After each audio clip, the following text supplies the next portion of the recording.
여기 참여한 친구들에게 전하고 싶은 말을 간단하게 하면 됩니다. 곽희원 어린이부터 부탁드립니다.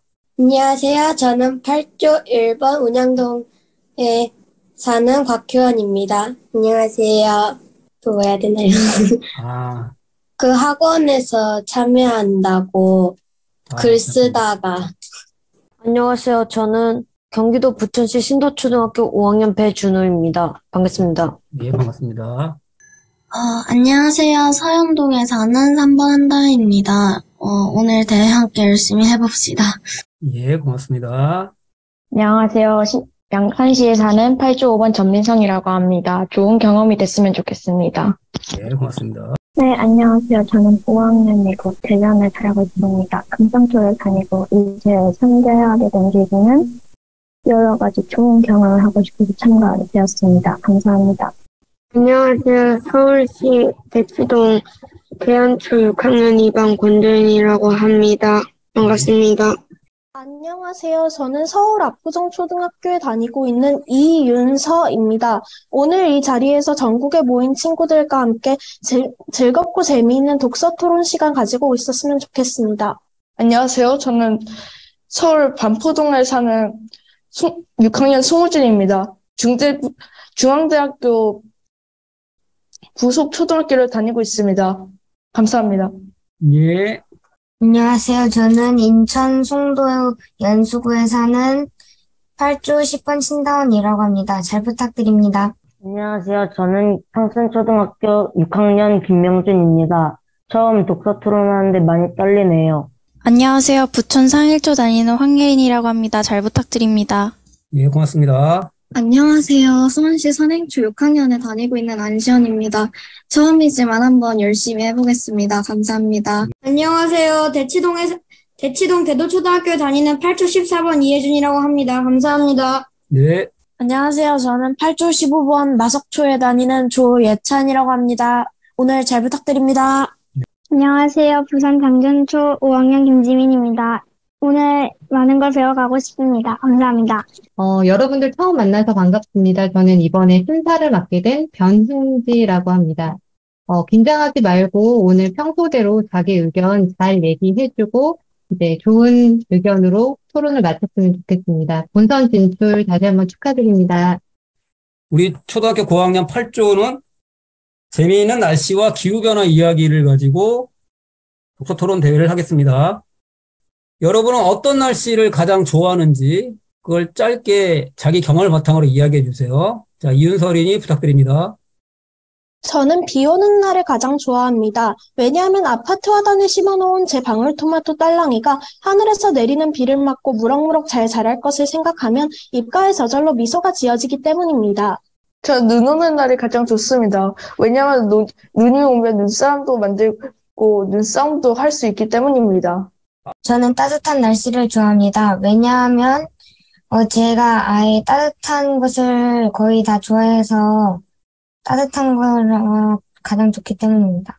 저는 살짝 선선한 날씨가 좋습니다. 왜냐면 뜨거운 날씨는 너무 더워서 밖에서 놀거나 할 수 없는데 선선한 날씨에서는 땀을 흘려도 시원하기 때문입니다. 저도 선선한 날이 좋습니다. 왜냐하면 저희 아버지께서 햇빛 알러지가 있으셔서 같이 놀러 가려면 햇빛이 쨍쨍하면 안 돼서 선선한 날씨가 좋습니다. 저는 살짝 구름 낀 날씨를 좋아합니다.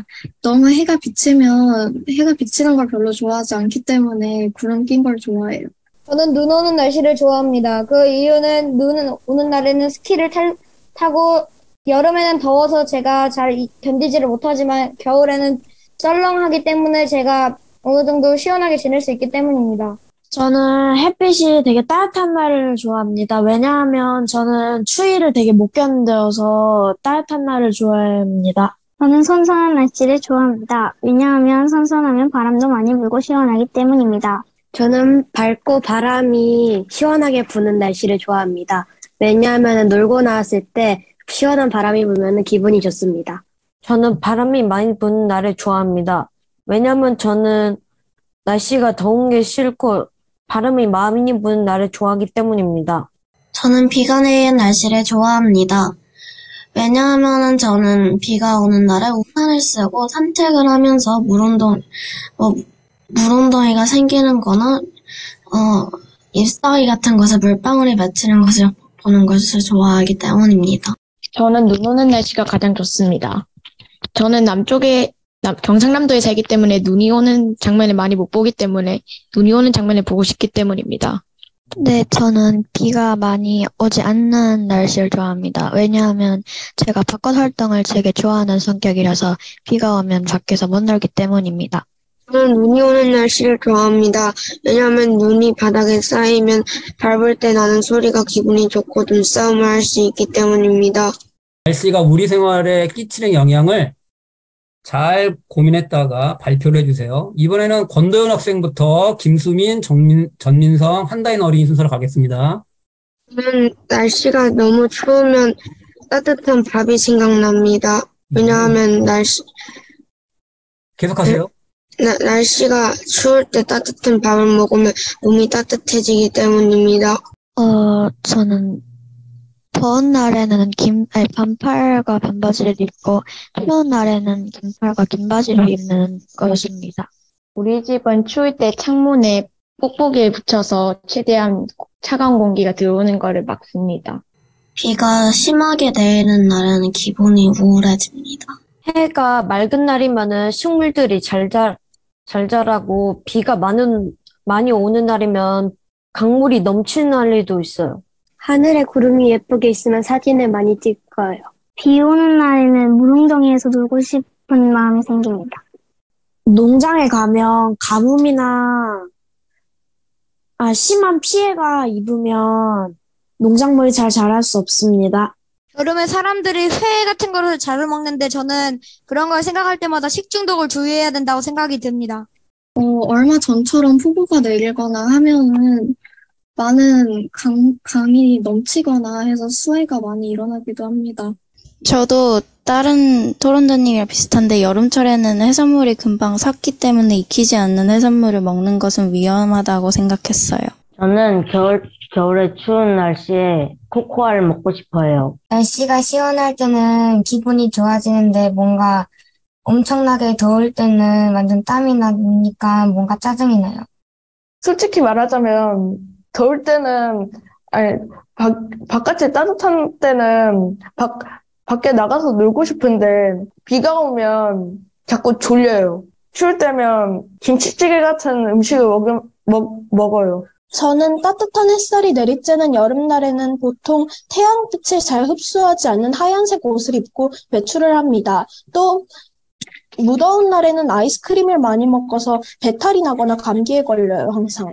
뉴스나 신문을 통해서 혹은 인터넷을 통해서 여러분이 간접 경험했던 피해를 한두 가지 얘기해 볼까요?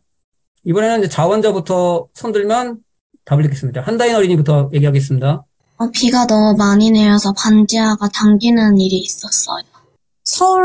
서울이나 강남 같은 경우는 차에 거의 창문까지도 물에 잠기는 경우가 생겼어요. 버스 같은 경우에 그 버스 안에 물이 많이 차는 경우가 생겼어요. 비가 너무 많이 와가지고 지하 5층인 9호선 고속터미널역이 자체가 아예 침수돼 버린 적도 있었어요. 아빠가 보시던 뉴스에서 들은 내용인데 몇몇 사람들이 하수구 쪽으로 가까이 다가갔다가 빨려 들어가서 실종이 되었다는 걸 본 적이 있어요. 비가 와가지고 집에 물이 샜다는 유튜브 영상을 본 적이 있어요.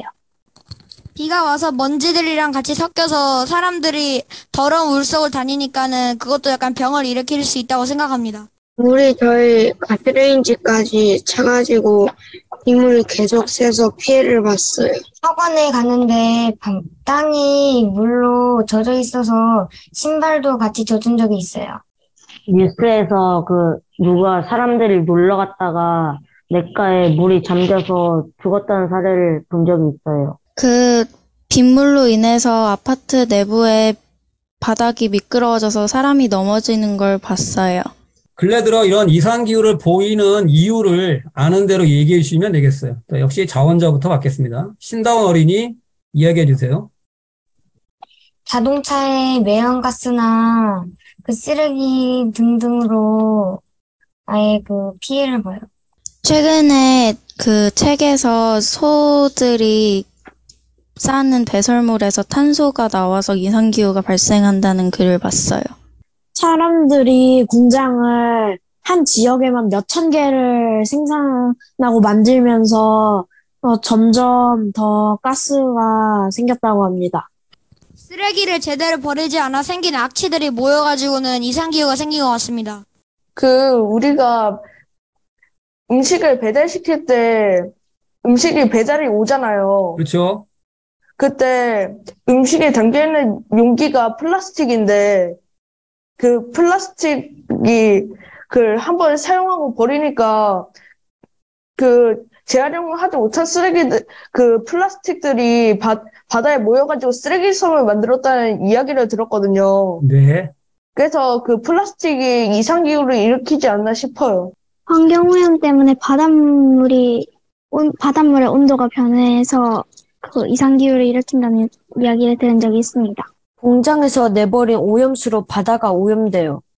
사람들이 버리는 플라스틱 쓰레기 때문에 해양생물에게 피해가 가요. 개발을 위해서 산을 깎아서 공기를 정화하는 식물들이 사라졌어요. 근데 저도 이걸 비슷한 생각을 했었어가지고, 저도 좀 특정한 지역을 좀 개발하면서, 좀 자연이 좀 훼손되고 생태계가 파괴되면서 환경오염이 좀 심각해졌다고 생각합니다. 저는 사람들이 바다에 버리는 쓰레기들에 의해서 해양동물에게 피해가 입혀지고 바다가 점점 오염된다고 생각합니다. 저는 자동차를 탈 때 화석연료, 기름이 화석연료로 만들어지는데, 그것 때문에 지구가, 이상기후가 생겨나는 것 같아요. 저도 앞에 분하고 비슷한 의견이긴 한데, 사람들이 자동차를 타면서 화석연료 같은 거를 많이 사용하게 되는데, 화석연료를 사용하면 온실가스가 나오거든요. 그런데 이 온실가스는 지구 밖으로 나가는 열을 붙잡아서 흡수시키고, 지구로 들어오는 태양열은 그대로 흡수시키기 때문에 지구의 온도를 점점 높이고 있어요. 저도 앞에 친구랑 같은 의견이었습니다. 우리가 전기를 많이 쓰면 많이 쓸수록 전기도 화석연료이기 때문에 환경 오염이 돼요. 일기예보에 담겨져 있는 여러 가지 정보가 어떤 게 있는지 얘기를 해주고요. 그리고 그런 정보는 특별하게 어떤 사람들에게 도움이 되는지를 한번 얘기해 보세요. 한다인 어린이? 저는 뉴스에서 일기예보를 본 적이 있습니다. 꽤 오래전에 본 일기예보였는데, 제주도 쪽에서 비가 좀 많이 내리니까,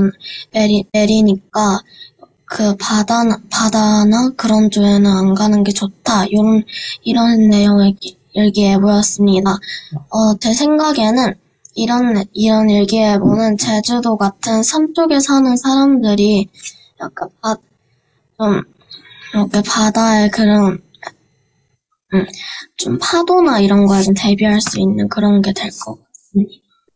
보통 일기예보에서는 어디는 날씨가 맑겠습니다 하잖아요. 네. 그 정보를 활용해가지고 여행을 가는 사람들에게도 도움이 될 것 같아요. 날씨는 자연재해랑 주변의 환경이랑 온도를 알려주고 사람들로는 도시에 사는 사람들이 주의해야 될 것 같습니다. 이유는 최근 들어 폭우량이 나오면서 홍수 같은 일이 발생하는데 그런 사람들이 주의를 해서 대피를 해야 된다고 생각하기 때문입니다. 사람들은 일기예보를 보고 여행이나 야외 활동 계획을 세울 수 있고 그날그날의 날씨에 따라 모자나 마스크를 써야 하는지, 우산을 챙겨야 하는지 등의 차림새를 결정하게 되고, 농촌에서는 큰 비가 오거나 가뭄이 들지는 않을지 미리 알고 대비를 할 수 있고, 어촌에서는 그날그날의 파도 높이에 따라 배를 띄울지 말지를 결정합니다. 저는 일기예보에서 레이더 관측 자료와 지역마다 온도가 기온이 어떻게 되는지 알려주는 것 같습니다. 저희 아버지가 출장을 가시는데 출장 길이 좀 길어서 일기예보를 보면서 어떻게 할지 계획을 짜십니다.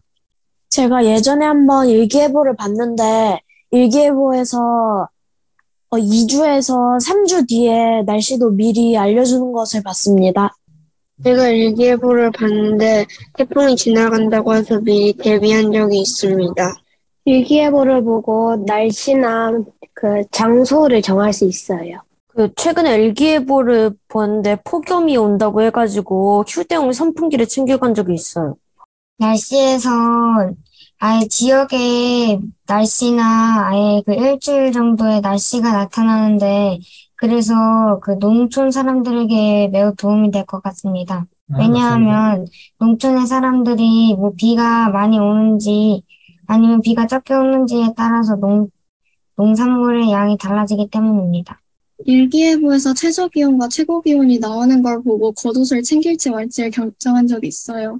그렇죠. 농사 짓는 분들에게 일기예보가 중요할 것 같아요. 왜냐면 날씨와 기온이 되게 중요하기 때문에 농사 짓는 분들에게 일기예보가 중요할 것 같아요. 예전에 조개 캐러 간 적이 있는데 그때 만조와 간조를 일기예보에서 보고 시간을 정한 다음에 조개를 캤습니다. 일기예보를 보면서 오늘의 날씨를 알아본 후 오늘 입을 옷을 결정한 적이 있습니다. 저는 폭염이 온다는 거를 알고 그 반팔을 입은 적이 있습니다. 이 날씨 마케팅의 사례를 한두 가지 정도 얘기해 주세요. 자, 배준호 어린이. 우산을 만드는 회사에선 내일 비가 온다는 정보를 들었을 때 우산의 값을 높일 수 있어요. 놀이동산에서는 비가 오는 날과 화창한 날에 방문객 수가 확실히 차이가 나기 때문에 비가 올 것 같은 날씨에는 보통 필요한 인력수나 아니면 준비한 음식수를 줄이고 통신기기 관련 회사에서도 첫눈이 오는 날에는 평소보다 통화량이 3배 이상 증가한다는 것을 알고 그에 대비합니다. 여름에는 더우니까 에어컨이나 선풍기를 많이 생산하고 겨울에는 추우니까 온풍기 같은 거를 많이 생산합니다. 날씨 중에서도 특히나 좀 너무 더운 날, 이런 폭염 같은 날씨에서는 사람들이 길 가다가 그냥 너무 더울 때 하나씩 그냥 좀 싸게 살 수 있는 손선풍기 같은 거에 생산량을 늘리기도 합니다. 여름에는 더우니까 반팔이나 길이가 짧은 옷을 많이 판매하고 겨울에는 추우니까 두껍거나 긴 옷을 판매하는 양이 늘어납니다. 더운 날에는 빙수를 파는 곳에서 재료를 더 많이 준비해야 합니다.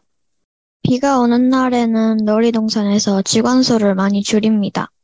항상 봄이 되면 황사가 찾아오는데 이럴 때는 황사를 대비하여 마스크 회사가 마스크를 더 많이 생산합니다. 저도 조예찬 토론자님이랑 비슷하지만 마스크를 파는 회사에서는 황사에 대비해서 마스크 마케팅을 더 열심히 한다고 들었습니다. 여름에 날씨가 덥기 때문에 사람들이 냉면을 자주 먹기 때문에 냉면의 가치가 약간 높아질 것 같습니다. 놀이공원을 갈 때 그 날씨가 중요하잖아요. 그 비 오면 놀이공원이 문을 닫는 것도 있고 하니까 놀이공원 쪽에서 그 비가 오면 손해를 많이 볼 것 같아요. 제가 유튜브에서 라면 판매량 그래프를 봤는데 여름에 팔도 비빔면 그래프가 쑥 올라갔다가 겨울에 낮아지는 걸 본 적이 있습니다. 저는 오히려 만약 여름 계절의 옷을 겨울에 더 많이 세게 할인을 해서 판다거나 그런 걸 본 적이 있어요. 바람이 많이 불고 추운 날씨에는 핫팩이 많이 팔려요. 맞아요. 핫팩 요즘에 많이 쓰죠. 겨울에.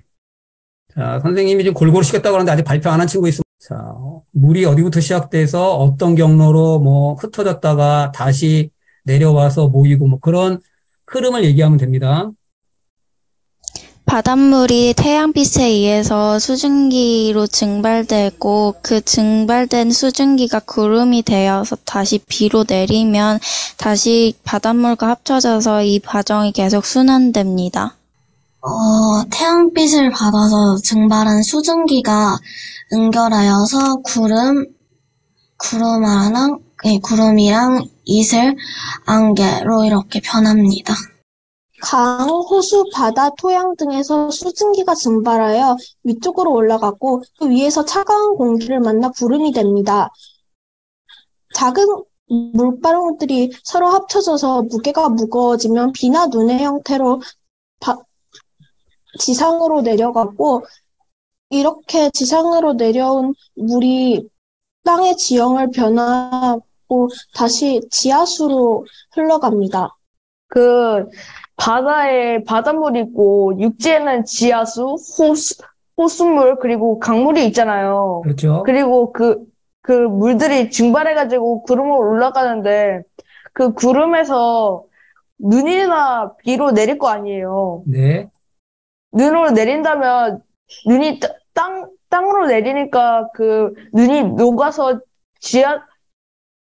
땅 속에 스며들고, 그리고 비는 바다 쪽이나 또 땅 쪽으로 내려가지고 지하로 스며들어가지고 다시 그 지하수가 바닷물로 흘러가거나 아니면 바닷물이 지하수로 흘러가다가 하는데 거기서 다시 증발이 일어나면서 쏟아질 것 같아요. 여러분은 또는 나는 일상생활에서 물을 주로 어디에 쓰고 얼마나 쓰는지, 그렇죠? 그런 걸 얘기하면 됩니다. 물을 밥 먹을 때 목이 마를 때 사용하거나, 몸이 어디 나갔다 와서 더러워질 때 씻을 때 사용합니다. 평균 물 사용량은 하루에 한 2시간 정도 된다고 생각합니다. 저도 물 마실 때 물을 마시고 씻을 때 물을 사용하고 양치할 때 이제 물을 사용하고 이제 또 이제 세탁기 할 때 또 물을 사용하는 경우도 있어요.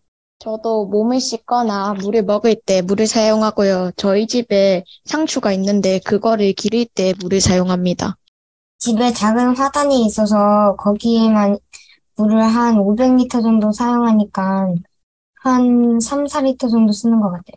저도 집에 있는데 거기에 아버지랑 같이 물을 줄 때 한 5리터 정도 사용하는 것 같습니다. 저는 밥 먹을 때랑 몸을 씻고 양치할 때 써서 3리터 정도 씁니다. 저도 물을 마시거나 씻을 때 사용하고 가끔 가습기 킬 때도 사용을 하는 것 같습니다.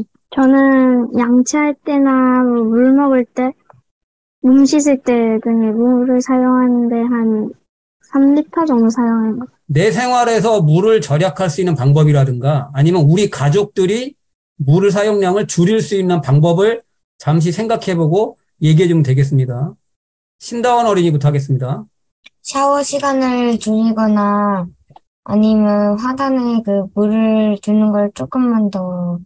저도 샤워 시간을 확실히 줄이고, 우리가 설거지할 때 물이 쓰이잖아요. 그렇죠.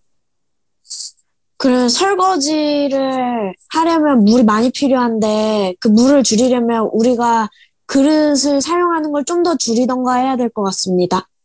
물을 쓰지 않을 때는 물을 꺼요. 그렇죠. 쓰지 않을 때는 확실히 꺼야 됩니다, 진짜. 자, 송우진 어린이. 수도꼭질 틀 때 물이 나오잖아요. 네. 물을 필요한 양만큼 쓰고 닫고 또 필요할 때 열고 해야지 좀 확실히 물을 좀 적게 쓸 것 같아요. 변기 뒷면에 벽돌을 넣어서 물이 나오는 양을 줄여요. 제가 평소에 물을 마실 때 물을 마시고 남긴 것은 그냥 마저 안 먹고 그냥 버리는데 그 습관을 약간 줄여야 될 것 같다고 생각이 들어요. 저는 평소에 좀 자주 좀 건망증이 심한 편이어서 물컵이 이미 근처에 있어도 목이 마르면은 또 굳이 또 컵을 새로 꺼내서 물을 새로 따라서 마시는 좀 그런 습관이 있는데, 하지만 이렇게 하면은 제가 마시는 물도 낭비가 되지만, 또 이 설거지할 컵이 더 많아지면서 물이 낭비되기 때문에 이 습관을 고쳐야 된다고 생각합니다. 화단에 물을 줄 때는 빗물을 이용해서 주는 게 물을 절약할 수 있을 것 같아요.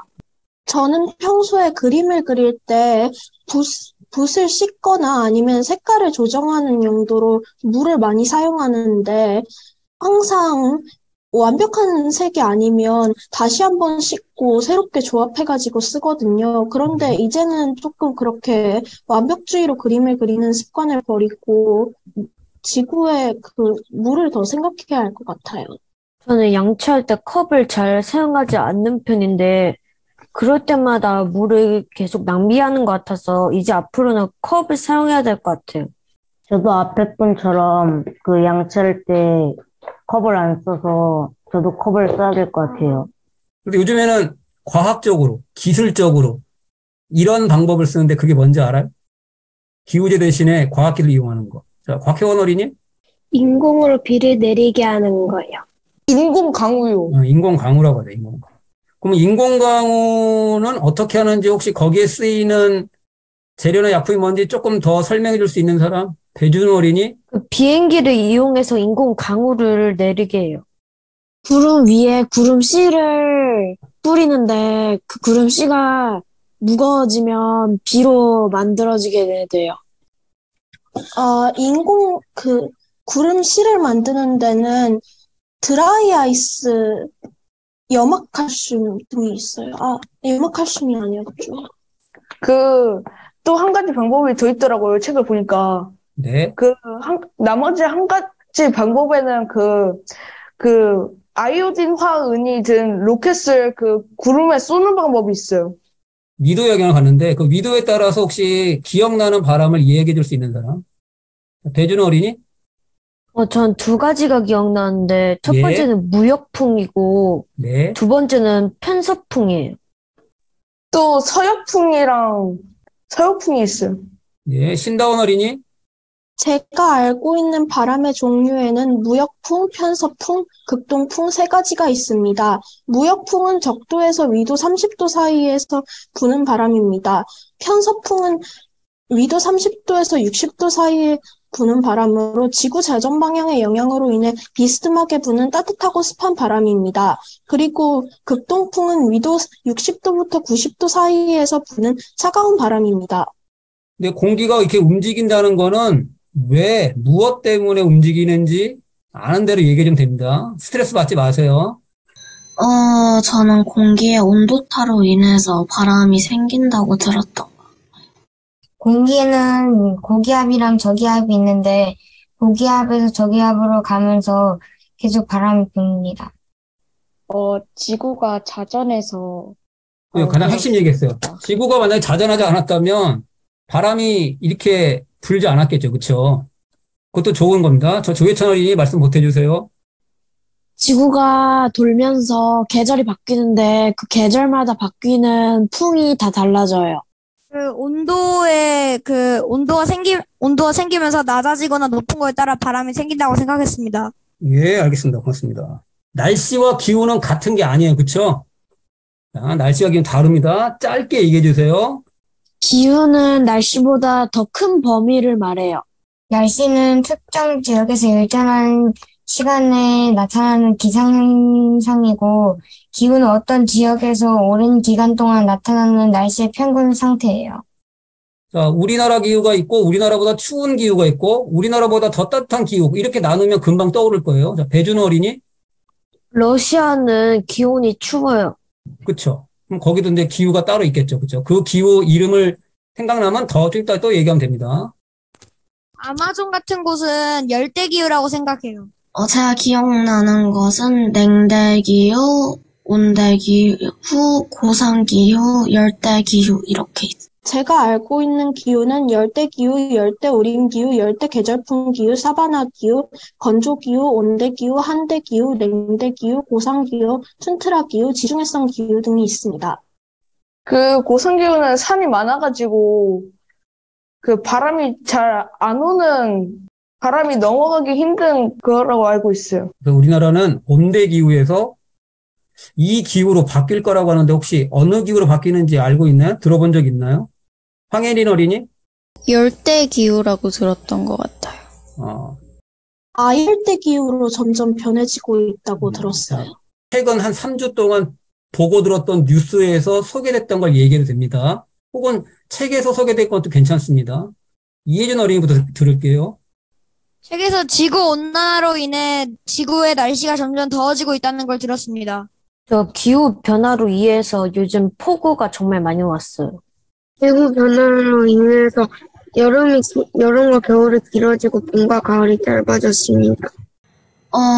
그 유럽의 프랑스에서 막 가뭄도 오고 막 갑자기 막 비도 많이 내렸다가 바람도 엄청 많이 부는 등의 좀 여러 많은 일이 있었다고 나왔어요. 예측할 수 없는 날씨가 한꺼번에 쏟아져 내렸죠. 제가 기사글에서 본 건데 날씨가 점점 더워지면서 빙하가 녹고 있잖아요. 네. 근데 빙하가 완전히 녹아버리면 지금 저희 성인 어른의 허리층까지 온다는 글을 보기도 했고, 빙하가 몇 천만 년 전에부터 얼어 있었기 때문에 어떤 미생물 또는 병균 바이러스가 들어있을지 모르기 때문에 만약 그 빙하가 다 녹는다면 지금 코로나보다 몇 배는 더 강한 병균들이 나올 수 있다고 들었어요. 빙하가 녹아서 투발루가 아예 잠겼다는 것을 책에서 본 적이 있습니다. 산에 만년설이 녹고 있대요, 책에서.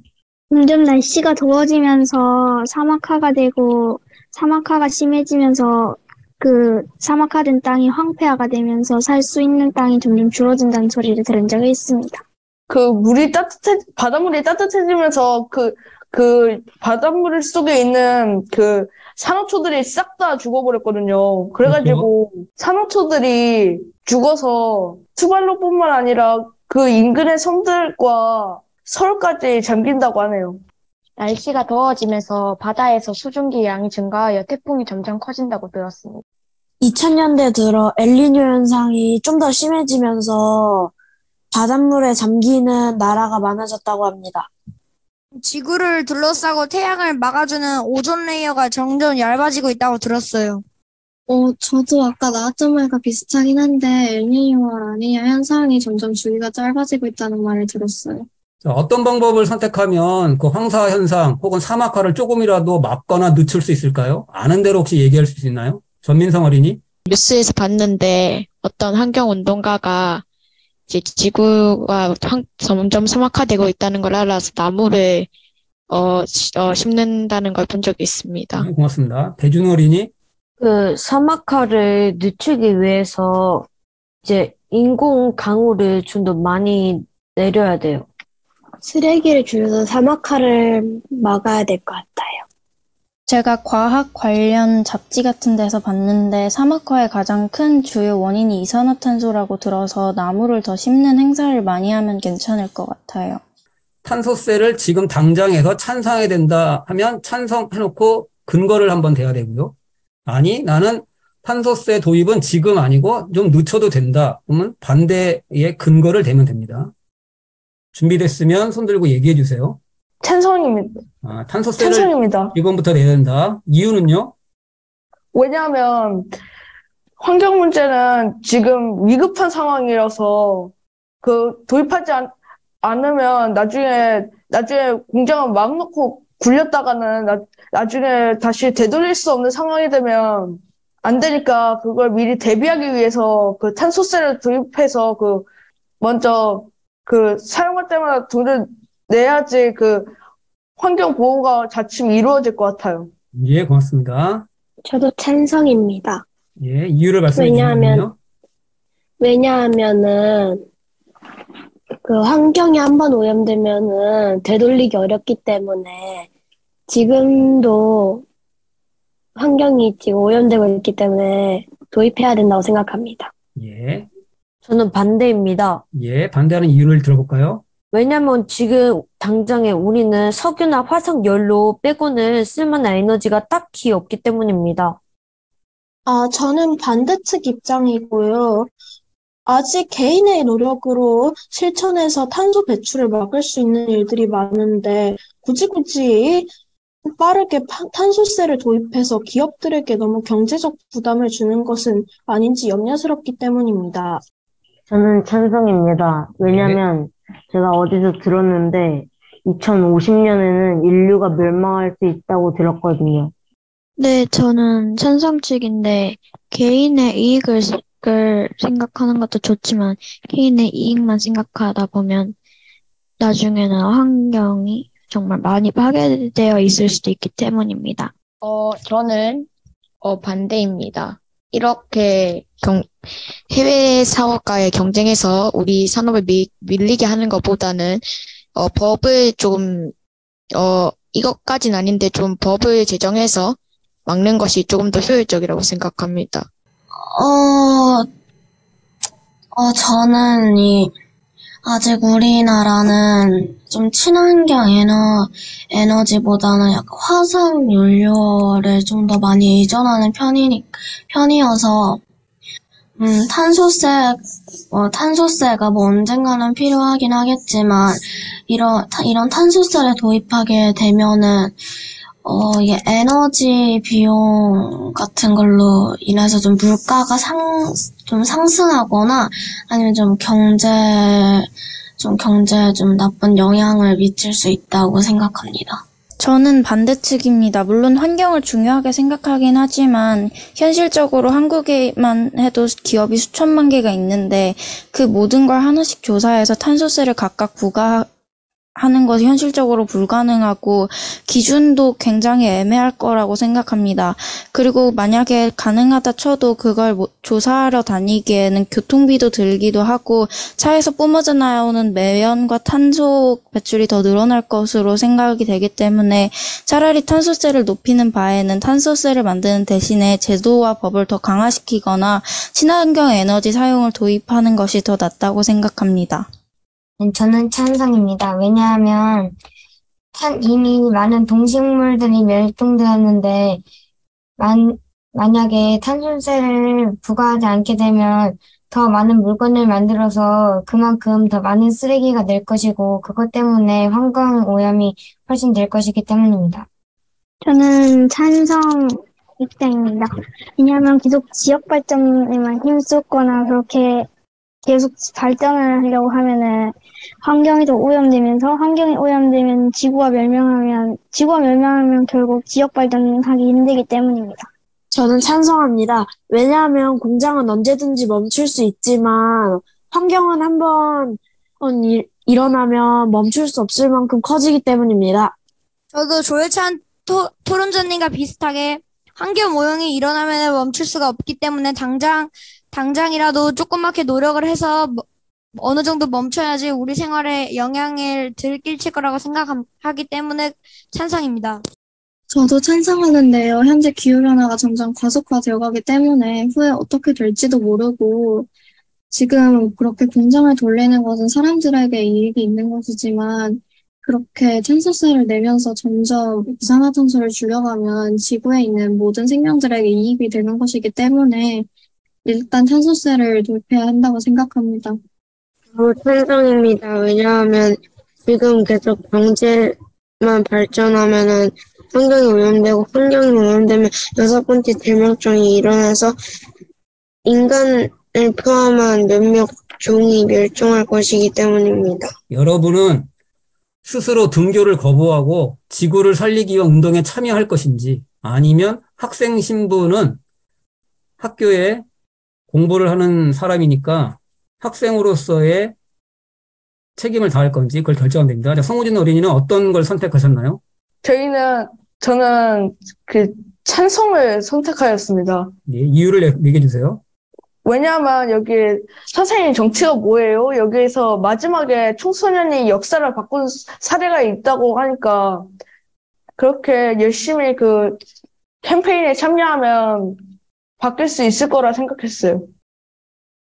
저는 반대입니다. 왜냐하면 오히려 더 공부를 많이 해서 연구를 한 다음에 오히려 환경을 더 좋게 만들 수 있기 때문입니다. 저도 반대입니다. 저도 그 공부를 더 열심히 해서 그 식물들에게 더 좋은 영향을 줄 수 있게 공부를 해서 하려고, 네. 저는 운동에 참가하는 것을 찬성합니다. 왜냐하면 지금 공부를 해서 연구진이 된다고 하더라도 지금 연구진이 없는 것도 아니고 그 연구진들이 그 식물들을 살리지 못하는 데는 다 이유가 있다고 생각하기 때문에 그냥 체험학습 간다고 생각하고 지구를 위해 일주일에 하루쯤은 학교를 가지 않아도 된다고 생각합니다. 저도 찬성합니다. 지금 하는 공부들은 미래를 위한 것이라고는 하지만 지금 당장 이 문제를 해결하지 않는다면 미래가 올지도 모르고 어떻게 될지도 모르기 때문에 지금 당장 일단 시위를 나가야 한다고 생각합니다. 저는 찬성입니다. 왜냐면은 이 문제는 단지 어른들만의 문제가 아니라 청소년도 직접 참여해야 할 문제이기 때문입니다. 그렇기 때문에 이 환경을 막아야 하고 만약에 지구온난화가 더 심해지면은 공부하러 학교 가기는커녕 살지도 못할 지경까지 나올 수가 있기 때문에 저는 찬성한다고 생각합니다. 저는 찬성합니다. 왜냐하면 만약에 지금 점점 심각해지고 있는데 하루아침 만에 지구가 갑자기 멸망해버리면 학교를 다니는 이유가 없어지기 때문입니다. 저는 찬성합니다. 왜냐하면 이것은 그냥 우리가 무관심한 문제가 아니고 환경을 위한 캠페인을 하면 사람들이 관심을 가질 것이고 관심을 가지는 사람들도 동참하여 환경을 지킬 수 있을 거라고 생각하기 때문입니다. 학교에 가지 않고 캠페인하는 게 맞다고 생각합니다. 왜냐하면은 캠페인을 해서 사람들을 모아야지 더 빨리 될 수 있기 때문입니다. 저는 찬성입니다. 왜냐하면 현재 지구는 엄청나게 빠른 속도로 지구 평균 기온이 올라가 지구 온난화가 지속되고 있습니다. 저도 찬성합니다. 제 주변만 해도 아직 지구 온난화를 별로 의식하지 않고 별 신경을 안 쓰는 사람들이 많습니다. 이처럼 사람들은 겉으로는 신경 쓰는 것 같지만 사실 대부분의 사람들은 별로 이 지구온난화와 이 문제에 대해서 더 미래의 일이니까 나와는 관련이 없겠지라는 생각으로 별로 신경 쓰고 있는 것 같아 보이지 않았습니다. 그래서 저는 만약 이 캠페인 활동을 하면서 학교 정도를 하루쯤 빠지더라도 제 생각을 주변에 알릴 수 있다면은 이 캠페인에 동참하고 싶습니다. 저는 반대합니다. 저는 아직까지 초등학생이기 때문에 지금 아직 제대로 배우지 못했는데 이런 활동을 하는 건 아닌 것 같습니다. 조금 더 배운 후에 전문적으로 알거나 그렇게 좀 똑똑해진 후에 하는 게 맞다고 생각합니다. 네, 저도 반대합니다. 그 이유는 아직 배워야 할 게 많은 학생이고 좀 더 배운 후에도 그 일을 실천할 수 있기 때문입니다. 찬성합니다. 왜냐하면 이 문제는 모두의 문제이기 때문에 외면하면 안 되기 때문입니다. 저는 반대합니다. 왜냐하면 지금도 성인이신데도 지구온난화 문제에 관련해서 일을 하시고 계신 분들이 많기도 하고 지구온난화에 관련된 충분한 지식을 쌓고 성인이 되어서 지구온난화 캠페인에 동참하는 것이 옳은 일이라고 생각하기 때문입니다. 자, 100분 동안 토론해보니까 지루했는지, 의외로 시간이 빨리 갔는지, 예상보다 재밌었는지, 자, 자기의 느낌을 짧게 얘기하겠습니다. 도서가 예상치 못한 도서가 나와가지고 조금 당황스럽긴 했지만 여러 가지 의견들 들어보면서 재밌었던 것 같습니다. 전국의 어린이들과 같이 토론을 하니까 너무 좋은 경험이 됐고 시간이 빨리 가서 너무 좋은 추억이 됐고 재밌었던 것 같아요. 어제부터 저는 되게 긴장했었는데 막상 하고 보니까 되게 쉬웠고 전국에 있는 토론자분들께서 되게 재밌게 해주셔서 되게 감사하다고 생각합니다. 저는 이번 토론 기회로 많은 사람과 생각을 나누면서 대화하는 것이 조금 재밌어졌고 다음에도 또 한 번씩 참가해보고 싶습니다. 화면을 오래 봐서 머리가 아프긴 하지만 그래도 새로운 경험이어서 좋았습니다. 의외로 앉아서 멍 때리는 것보다는 빨리 가가지고 놀랐어요. 저는 악당의 무기와 같은 문학책이 나올 줄 알아서 좀 열심히 읽었는데 좀 다른 책이 나와서 조금 놀랐었고요. 제가 평소에 과학에 대해서 좀 알아보기는 하는데 그래도 좀 날씨나 이런 거에 아주 좀 생전 처음 들어보는 단어가 좀 많이 나와서 조금 어려웠던 것 같기도 해요. 생각보다 시간이 빨리 가서 놀랐고요. 이런 토론을 거치면서 다음에도 이런 걸 한번 해보고 싶다라는 생각이 들었습니다. 네, 저는 오늘 많은 분들과 좋은 이야기를 나누면서 시간을 보낸 것 같아서 좋았습니다. 저도 예상치 못한 책이나 좀 당황했는데 토론자분들이 잘 얘기해 주셔가지고 흥미로웠습니다. 끝으로 갈수록 점점 제가 잘 신경 쓰지 않고 공부를 하지 않았던 질문들이 많이 나와서 대답을 잘 못한 것 같아서 많이 아쉽습니다. 제가 20회 독서 새물개 대회도 한번 참가해 본 적이 있었는데, 그때보다는 대답을 더 많이 할 수 있었고, 그리고 이번에 토론해본 날씨와 기후변화 이야기 책은 제가 오늘 이거 오전 2시에 이거 책을 읽다가 제 정도로 좀 많이 읽어서 책이었거든요. 그래서 이렇게 같이 토론해볼 수 있어서 좋았습니다. 고맙습니다. 신다원 어린이. 생각보다 시간이 빨리 가서 좀 놀랐고, 다양한 토론자분과 토론해보아서 재밌었습니다. 처음엔 떨렸지만 계속 하다 보니까 적응한 것 같아요. 제가 원래 한 논제를 가지고 서로의 의견을 얘기하는 토론만 해봐서 이야기식 토론을 잘 몰라가지고 걱정했는데 생각보다 더 편한 분위기여서 좋았습니다. 여러분 논술 끝나고 토론까지 긴 시간 동안 이렇게 끝까지 힘내줘서 너무 고맙고요. 끝나고 꼭 부모님한테 맛있는 거 사달라고 하고 맛있는 거 많이 먹길 바랍니다. 주말 마무리 잘하고 너무 수고했습니다. 정말 고생 많았고요. 심사위원 선생님께서 말씀하신 것처럼 오늘 독서논술 100분, 독서토론 100분, 무려 200분, 3시간 20분 동안 줌에서 묶여 있었어요. 그러니까 이제 내년에 혹시 볼 수 있다면 더 건강하고 의젓한 모습으로 뵙겠습니다. 안녕히 가세요. 고생하셨습니다. 안녕히 가세요. 감사합니다.